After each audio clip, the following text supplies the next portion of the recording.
Welcome, fellow Walking Dead fans. Solid Dave Snake here, bringing you a review on a brand new action figure from McFarlane Toys Color Tops program. And this is our very first action figure we get from AMC's Fear the Walking Dead, and that is Travis Manawa. And before we bust him open and get into the actual action figure, I thought I would show off the packaging here real quick, because it is different than the previous two color tops, which were Michonne and Rick Grimes from the original Walking Dead. So the packaging was a little different, and you can definitely tell they're trying to rip off of the Star Wars Black Series packaging style with these color tops. Of course, we get his name here, window display, picture of the actual character from the show. On the side, it says it's number 3 in the color tops. AMC Fear the Walking Dead running down the side. On the back, we get the statue displayed exactly the same in 3 different angles. Actually says his full name on the back here, Travis Manawa. And the same kind of side readout on this side, only with part of the window display. So, alright, let's get into this, crack them open, and I'll give you a full in-depth review and look at this guy. Alright, Travis is out of the box now, and just like with my previous 2 reviews of the 7-inch color top figures of Michonne and Rick Grimes, I'm going to do the same kind of breakdown and score system with this Travis action figure, where I will give it a score out of 5 different categories: accessories, sculpt, paint apps, articulation, and presentation. So we're going to break all those down and give this action figure an honest review. And we will take a look at his accessories first, but before we do that, let me give a quick 360-degree spin of Travis here. Is how he is displayed on his base stand. And just like with the previous 2 color tops, it's not too dynamic of a pose. And his articulation is going to be very limited. But he does come with a really nice shotgun from that first season. And he can hold it pretty good. You can't really get him to shoulder it that well or get his finger in the trigger guard. But all in all, it's a pretty nice gun piece. Even some depth to the inside of the barrel a little bit.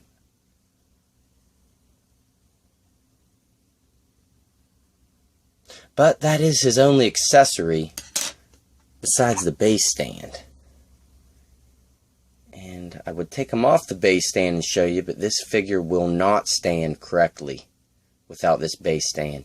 And it's the exact same as the previous 2 Rick and Michonnes, only it says AMC Fear the Walking Dead this go around. Well, just to show you, he doesn't really stand without it, with the way that his legs are pre-posed. So that's not too good.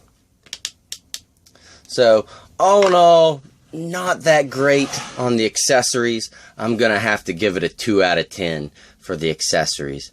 But now let's get a good look at his overall sculpt and paint apps. Just take a look at him from head to toe here. And the head sculpt is actually not too bad. It's not perfect, but you can really tell that's Cliff Curtis.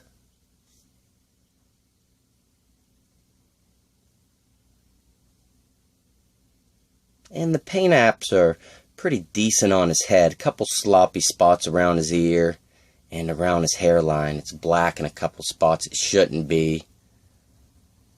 So with a highly detailed 7-inch figure, I'm going to be a little critical on those points.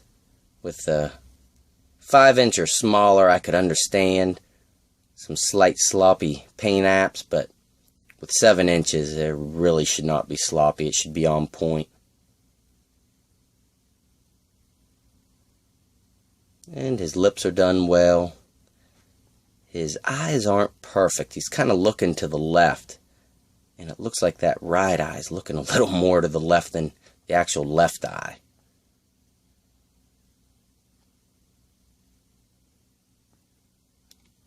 His hair is okay. Yeah, it's done pretty well. Not too much paint variation. Pretty much a darker brown all the way through. Except for on the front. There's a couple of brown highlights here. And they did try to go with the effect of stubble, giving them that 5 o'clock shadow look. And even managed to get the dimple down here. So that's actually alright. However, I do have a little paint smudge on the tip of the nose. But I'm sure that's just this one. You're going to have to compare paint apps at the store to make sure you get a good one. And I was going to show it with the articulation, but I'll just show it now. If you turn his head, he's got that same problem that Rick had, where it looks like he's got a goiter here. So that doesn't look too good if you're going to be moving him around. And all in all, it's a pretty basic clothing design. However, none of the characters in Fear the Walking Dead, especially the first season, had too unique of a costume design. So we just get this brown jacket, and there is great stitching detail and wrinkled detail throughout. Collar came out good up by his neck. It's got some natural folds to it. So I can't really complain about the sculpt of his body. It looks good. Basic, but good. Tell he has a blue shirt underneath this jacket. All the pouches on the front look good. Stitching work came out nice on it.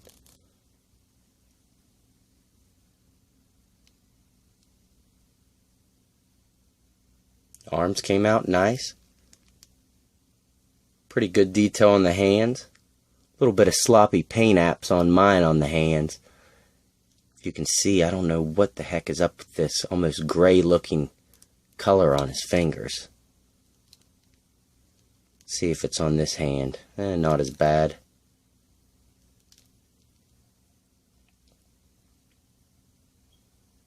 And his jeans came out okay. Not too much weathering detail, but they were more clean in that first season. At the start of the zombie apocalypse. Nice details with the back pockets. McFarlane always does a great job with the wrinkling effects of the clothing. And the shoes came out nice as well. The tongues above the pants on both shoes. However, there could have been a little more paint variation there, especially with the laces.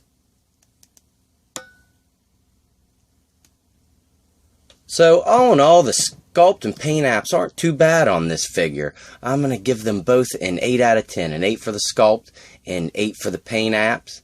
And now we will move on to articulation. And this is a downside for this figure. However, it is a little bit of an upgrade from the previous Rick and Michonne, to where we actually do get a couple ball joint and hinges on this figure, but not many. He does have the ball joint on the head, which will get full rotation all the way around. This much tilt from side to side, so that's not too bad. And he can look this far up and only this far down, so not too much movement there. But whenever you move it to the side, you get that ugly neck piece. So once again, the articulation's there for the head with the ball joint, but it's pretty much useless with the way that the sculpt is underneath of it. And at the shoulders, we finally get a ball joint and hinge, which will only go up to about 45 degrees and rotate all the way around. So even though it's there, it's not that helpful. And it's the same on the other side.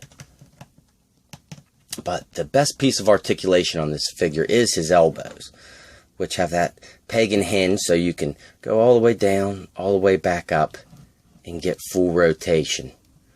So you get about 90 degrees there. Let's see if the other arm's the same way. Yeah, we'll get 90 degrees on both elbow pieces. So that's pretty good. That's an upgrade in these color top action figures.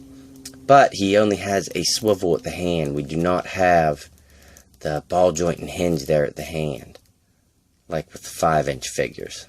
So, be nice if they added that in sometime soon with these figures.